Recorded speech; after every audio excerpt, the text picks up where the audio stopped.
I feel like for the most part of it's been very, very positive Really and very positive. collaborative. I don't feel like we've had any major drama or many conflicts with anybody, really. That may be because they're intimidated by us because we're a duo and we always put hands on you, but it's okay. Yeah. How are you going to say that? We love you, really, we love you. Can you edit that bit out? What the hell, man?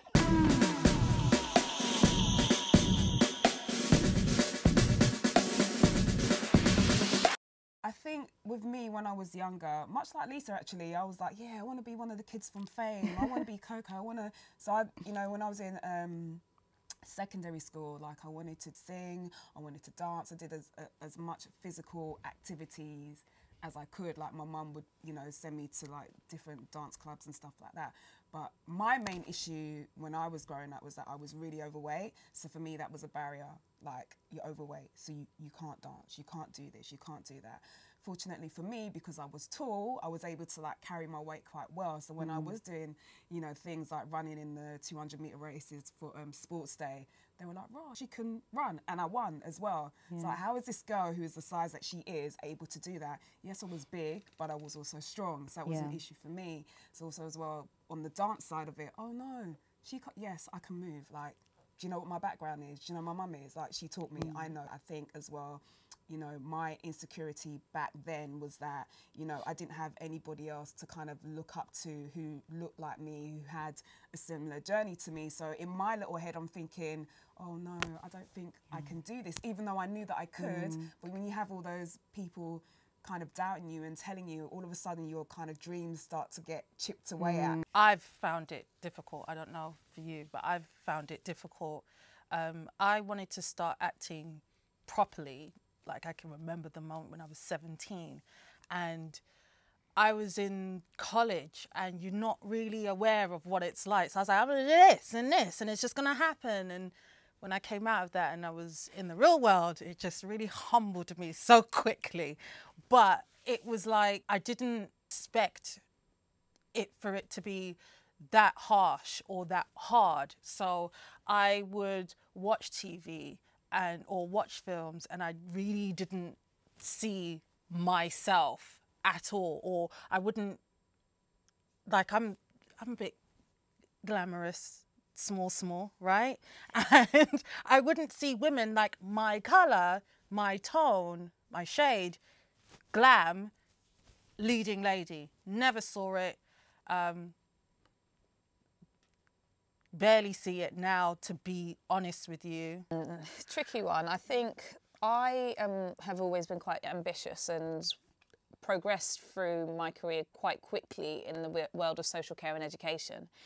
And I did feel like I had a number of barriers. There were cultural barriers. There was the fact that I was young and a young manager.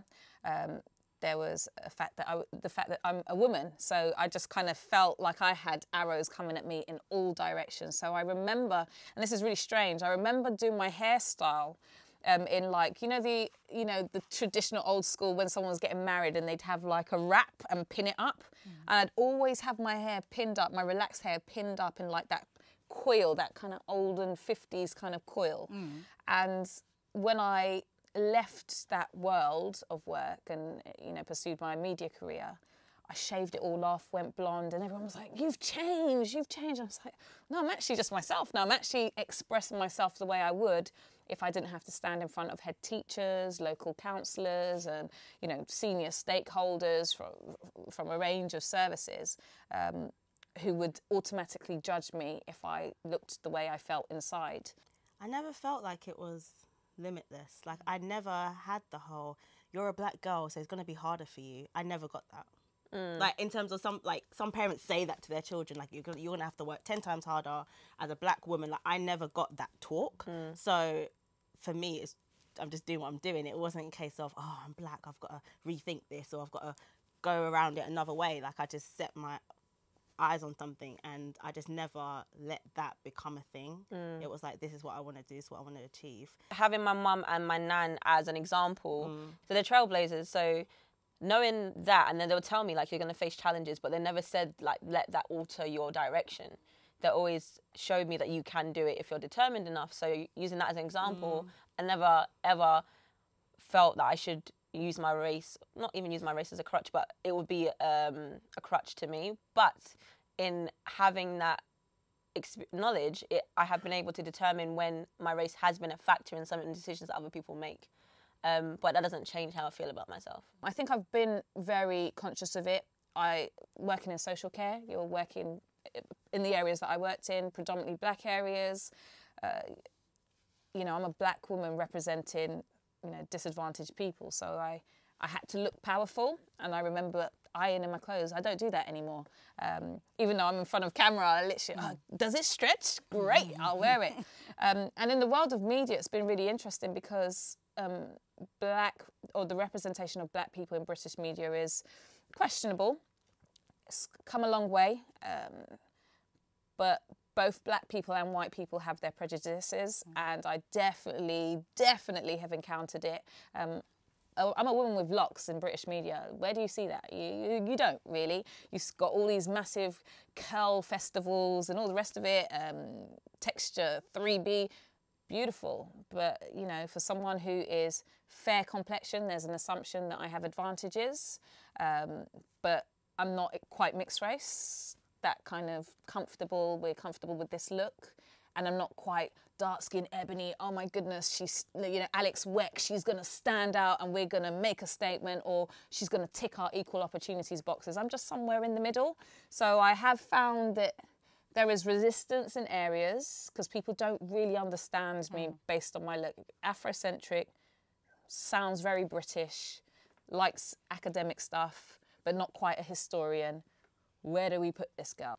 I find within my career, in the past, it used to be I would last about 2 years in a job, and it's because I would always get to the point where enough is enough. There was always, in workplace, there'd be 2 of us black females, and I've always embraced my natural hair. And then there'd be the other one that has the long weave and so on, which they saw as suitable. And I would watch everyone around me who would start on the same floor as me getting promoted. And I wouldn't get a promotion, although I work hard. And you'd go into an appraisal and they'd say, oh, Priscilla, you're so good at this and so good at that. So why are you not promoting me? But then they would promote the other black girl, you know, who would put in less work than I would put in. And it was an ongoing pattern, and it used to get frustrating. And it got to one point I started working in a department store and I had my afro out. It was decent, it was neat and so on.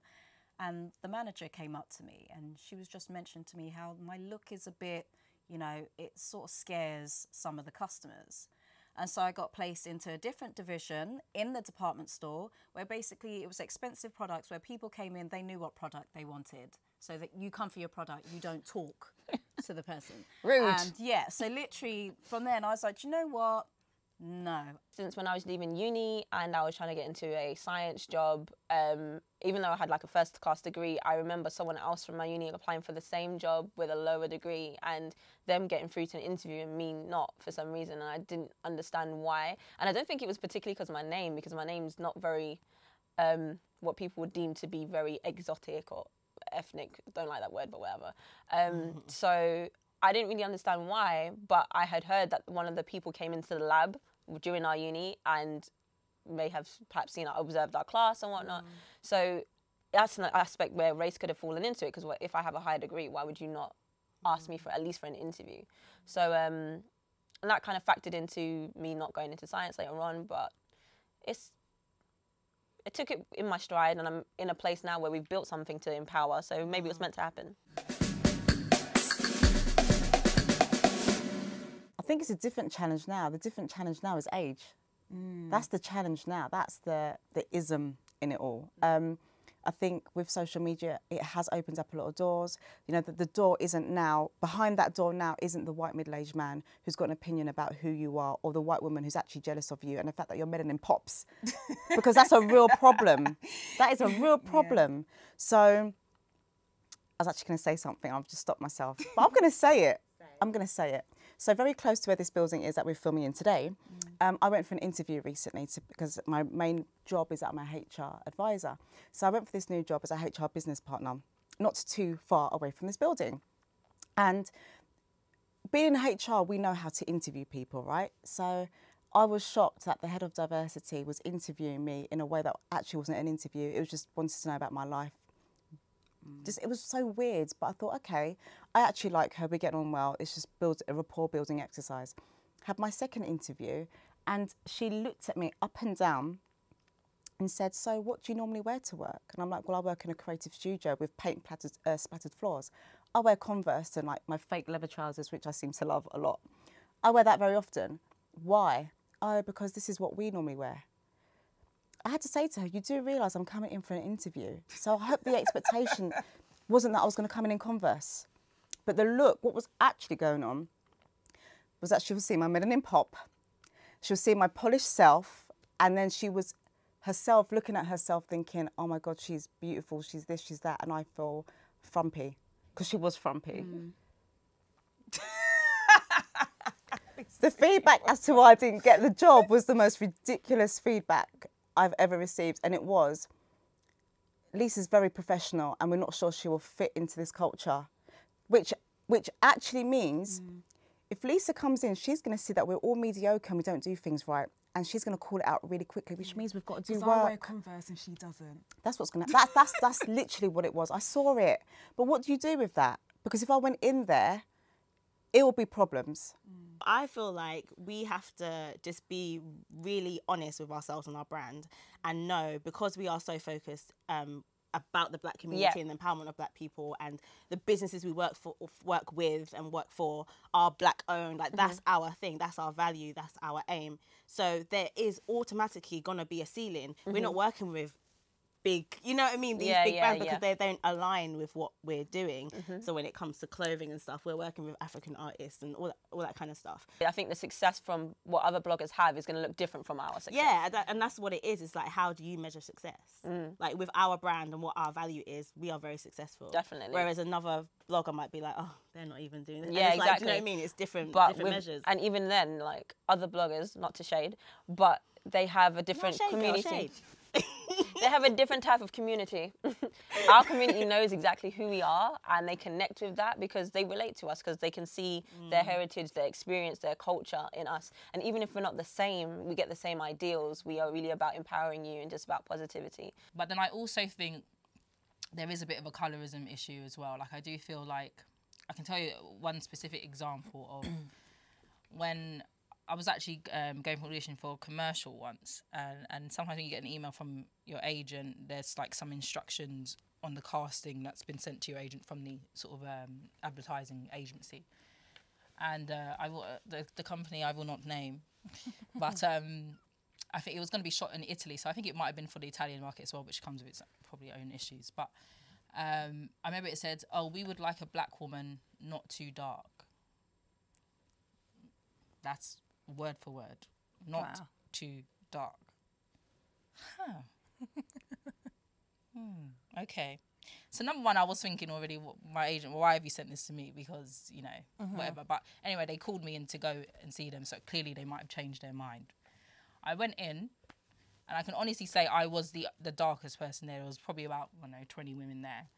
And I remember feeling so uncomfortable, like clearly you'd already decided that my beauty is less than anyone else's, purely based on the colour of my skin. Like you decided that I was less than.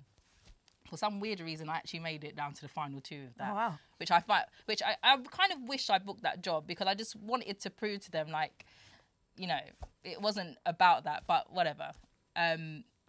But it was just, I just remember thinking like, wow, this really does exist. And people will probably, you know, pretend that it doesn't. But, you know, I probably wasn't meant to see that message, obviously. But I did. And so that is proof that it does exist within the industry. For the most part, it's been highly positive, because we come with a positive energy and empowering energy. And I don't think if you don't match that, then we won't even come into the same space. And I feel like there's been a shift anyway of whether, you know, myths or whatever, women against each other and all that kind of stuff. There's been a shift in that sisterhood, female empowerment. There's definitely been a shift. So from starting because we have a lot of men that follow us too, by the way, but obviously our core is women. So we have some real core followers that have been with us from the beginning. And yeah, I feel like we have core people there. But what I have noticed though is that there has been occasions where people have tried to come in and create an issue about like we're natural Nazis or something. So like people enforcing it on us in a way, and it's like, no, that's not what we're about. Exactly. Like, oh, because you're wearing because you have your natural hair, like, so people with weave, are they not included in your thing? And they try and put it on us, and like, nah, bruv, like, we didn't say that. It doesn't make any sense. That's not us. Don't try and enforce that. And the kind of rift that they us. try to create it with, we meet the person and we're literally yeah, cool. we've had that. We've had that before when people try and create a rift, and it's just like, no, we're not the ones.